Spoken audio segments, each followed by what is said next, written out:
I want to bring in Jason Buttrill. He's head writer and researcher for Glenn Beck and host of the Insider Feed as part of The Torch over at glennbeck.com, which is still free for like another week, right? Yep. So go over there, check it out. There's not only what Jason's doing on a day-to-day basis during the radio show, but also documentaries, exclusive podcasts, all sorts of cool stuff going on at The Torch. And it's free to check out for the next week, so don't miss your opportunity to do that. I think all you have to do is an email, right? Give me an email. Super simple. Just put your email address in, no credit card, anything like that. Just create a password and you're in. Nice. Do it. You can do that now at glennbeck.com. Okay, I want to talk to you a little bit about Greenland, because I don't know, I find myself in a weird position on the Greenland thing, which is, like, I do see its strategic value. It would be great. I don't necessarily love the way that we went about all of this, frankly. But I will say, I really don't understand what's happening. And I start from this premise, which is, I don't necessarily listen to everything that Donald Trump says, because a lot of times what Donald Trump is saying is not directed at me. It's not directed at you. It's directed to some official in some other country. He's saying it to the world, but he means it so that they react to it. And then later on, his plan may have been the entire time to like make this big claim and kind of pull it back afterward. The art of the deal, if you will. So, I mean, was that, let's start there. Was that what he was doing? Was there ever a plan to try to take over Greenland? No, I never believed that for a second. Although, I mean, going back to the 1800s, that's been a thing that a lot of U.S. presidents have tried to do, was tried to purchase Greenland. I think the president knows that even the way he went about it, Denmark was going to dig their heels in on this because they would just end up looking stupid. They said, okay, fine, take it, you know. Right, you can't. What's it worth? What, you know what I mean? It's like, so I don't think that was ever, and plus like the random European nations sending troops over there is like we're going to send one guy that's in logistics, as a show of force. Yeah. Not too big of a show of force there. It's all been posturing, and I think that that's what it was for. I think you're exactly right on the art of the deal thing. I think that's entirely what that was. Personally, what I think was that, and we know the Trump doctrine at this point. Mm-hmm. You basically, you take an issue and you take it up to like times 1,000. Mm-hmm. And then that's what you do. I mean, you do this when you're trying to sell your house a lot of times, or a car, like you'd be like, well, I'm willing to accept $10,000 for this piece of crap truck, which is exactly what I would sell my piece of crap truck for, hopefully, or at least that's what I would list it for. Yeah. But I know I'm only going to get $5,000 for it. Right. But I know there's also going to be people who are going to lowball the hell out of it. So what I want to do is I've got option B the entire time, which is $5,000. And that is what I believe is what this framework was. I think it was option B, which was the entire time, probably option A, what they thought they were going to get. And that appears to be what we're getting. And it's hard to tell what we're getting, honestly. I mean, obviously Trump hasn't released any of the details of this framework. Looking through the reporting on this, it wasn't even Denmark that agreed to the framework. It's NATO, and the people in the Danish parliament are like, they don't get to negotiate this stuff for us. Like, who is this guy? He doesn't get to. So they're fighting back against it. No one from Denmark has actually said they have agreed to a framework. It's just NATO saying it, which is a little weird. And even what they're talking about, it's hard to really even know because we had these rights through a treaty in the 50s to be able to go over to these places with basically them saying, sure, that's okay. We had tons of bases there. We gave them all up in the 90s for God knows what reason.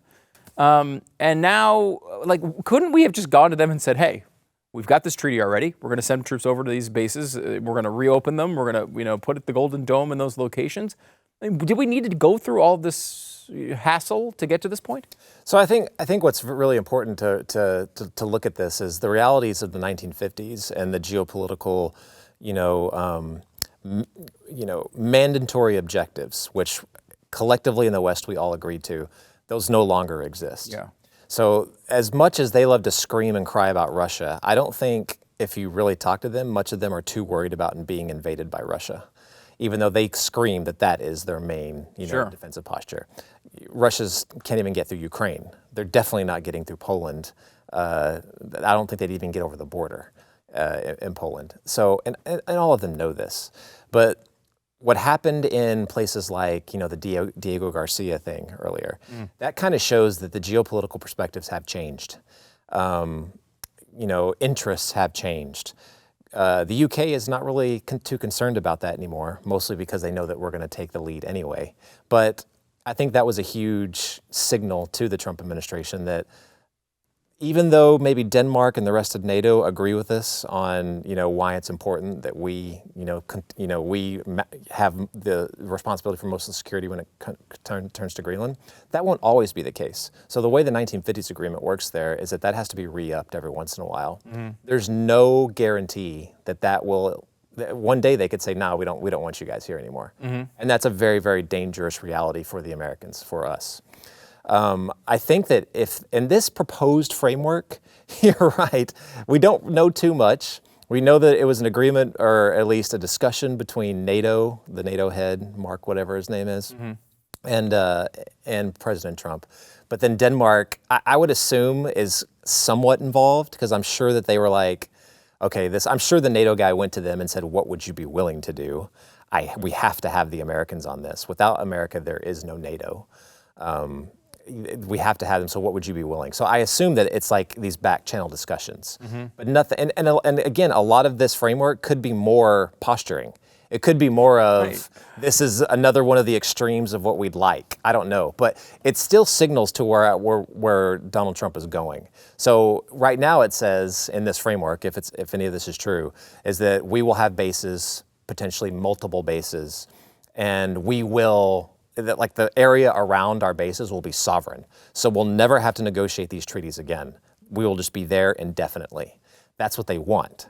Now, will they end up, well, it might not eventually get there, but you can tell where the Trump administration is going. They don't want to negotiate this in the future because we don't know if our interests will align in the future. But they don't want to deal with these, let me re-up this agreement, let's re-up this agreement. Hey, but we really need this base over here and there's no guarantee you'll let us there for the Golden Dome, all this stuff. They want assurances and they don't want to have to negotiate this in the future. That's where it's going. So even if the sovereignty thing, or we own certain land, if that goes away, mm-hmm. I have a feeling that we're eventually where they'll get to, that $5,000 price tag on my truck could end up being, this is an indefinite agreement. Okay, fine. Say we don't own it. Whatever you want to say, but we will never negotiate with you on this ever in the future. It's just ours. Yeah. What was the reasoning for us giving it up in the 90s? Like, we're like, oh, communism fell. I guess we don't need this anymore. Like, we didn't think that there could possibly be a threat. It just seems like insane that we would let all these, mothball all these bases that we had access to. Yeah, I don't know. I think a lot of it could have been, you look at the way NATO and European countries have treated national security just on their own. Mm. Let's look at Greenland as the example. So Greenland, they pledged, I think during Trump's first term, they pledged after Trump prodded them and told them to do this, you have to take security of Greenland more seriously. So they said, okay, fine. So they pledged like $224 million on surveillance and some other hardening things, and it was better. It's not what's needed, but it was better. Well, they slow walked that because they had no intention of putting all that $224 million. They slow walked it to, I think, 1% is the only thing they actually allocated. That pissed Trump off royally because they clearly don't care. And that's what NATO does. And a good portion of that, what they pledged, went to their social programs. That's what Europe is more concerned with. They love the fact that we spend around $1 trillion in collective defense that NATO can draw from and backs them up. They will say we pledge a certain percentage of our GDPs to defense, but they never do it. They prefer instead to redirect that cash to progressive social welfare type stuff. And every single time, that's what happens. But I assume that's probably what happened in the 90s as well. As a lot of these were being rolled back, they were like, great, now we can just throw this into free healthcare or free whatever. We can throw it into that because we don't have to worry about it because Big Daddy America will take care of us. That's got to stop. I keep coming back to this, thinking to myself, like maybe my answer, I'm just saying this personally, for this entire thing was just to not pay attention to it at all and just wait to see how it turns out. Yeah. I just feel like the one thing that's like really frustrating about this entire era is we're always on a roller coaster of back and forth, back and forth, back and forth. And like people get pissed off and they say, well, Trump doesn't know what he's doing. He's the taco. He's always chickening out. That's not what's going on here. The plan is pretty, it's not that shocking when you think about it. He's doing the same stuff he was doing back in the 80s with real estate. You have to watch that, but like, you shouldn't be emotionally involved in every one of these switches. Let those other countries do that. I feel like we should just be like stepping back and saying, all right, look, he's going to do his thing. Let's see where this lands. We don't need to listen to every tweet. We don't need to listen to every truth. We don't need to listen to every single statement he makes. Let's just look at where this goes out and we can judge it by its results. I feel like that would be a sane way for our society to approach things. What do you think? Totally sane, yeah, for sure. I think that, do we have a lot of time here? Yeah, I got a couple minutes. Yeah. So I think a good way, something that I think a good way to look at this is President Trump looks at a lot of these like business deals and how business deals have been conducted either with him or, other, businesses in the past, corporations. And I actually, back when I was doing my executive protection gig, I ended up in the middle of, with a client of mine, gosh, I have to be so careful with how to describe this, when there was a hostile takeover that was initiated against a big company. Okay. And I remember asking one of the business guys there, I was like, is this legit? Do you think this is going to happen? And that business person said, the hostile takeover is not the goal, the end state. That is the huge thing to the shareholders to scare everyone, because what they really want is this to happen. And right when I saw this happen, when everyone was like saying, oh my gosh, he's going to invade Greenland and everything they're saying, I was like, this is the hostile takeover. This is in business. This is the hostile takeover threat, when the backroom deals are what's going on that no one will ever hear about. That is the original intent of what they want. But they're going to threaten hostile takeover, and that will catch all the media attention to push the shareholders into like a corner of like demanding action either one way. But meanwhile, this is going to happen. So I think anytime you see a lot of the stuff that President Trump is talking about, the collective freakout, it's all directed, and the media plays right along with it. And the Trump administration knows the media is going to take it in the most extreme. I just saw another article this morning that I highlighted for you guys on the radio show, but I forgot to send it. But it was from The Guardian, and it said, yes, the Trump administration has a serious Nazi problem. And I swore, I was like, is this from 2016? It's gotta be. No, it's another one. So the Nazi thing is back again. Again. Yes. They know that's where they're going to go every single time. Well, I love that. And we don't have time to get into ICE right now, but I love everything I see online is the picture of this one guy who has a short haircut. And they're like, Nazis! his hair's shaved on the side, Nazis! He's wearing a long jacket, Nazis! It's like, okay, I don't know anything about this guy, but like, that's your argument? And they start taking the photos of him and like turning it into like aged black and white so it looks like he's actually a Nazi. And I'm like, I don't know, the guy... I have no idea. Like, I have no idea. I don't know anything about the guy, but it's hilarious that every single thing, this is their answer. And then in addition to that, they agree with so many of the Nazi policies. The free health care, the control of your everyday life, the disliking Jews an awful lot. All of this seems to come from the left. Yeah. And yet they're always blaming everyone else for being Nazis. It's a fascinating world, Jason. So people can get on board with the torch. You go to glenbeck.com, just an email address. And while you're there, you get not only all the documentaries, all the stuff that there's a big couple of podcast series that are up there right now. One's on history, there's a fiction one. And then you also get you.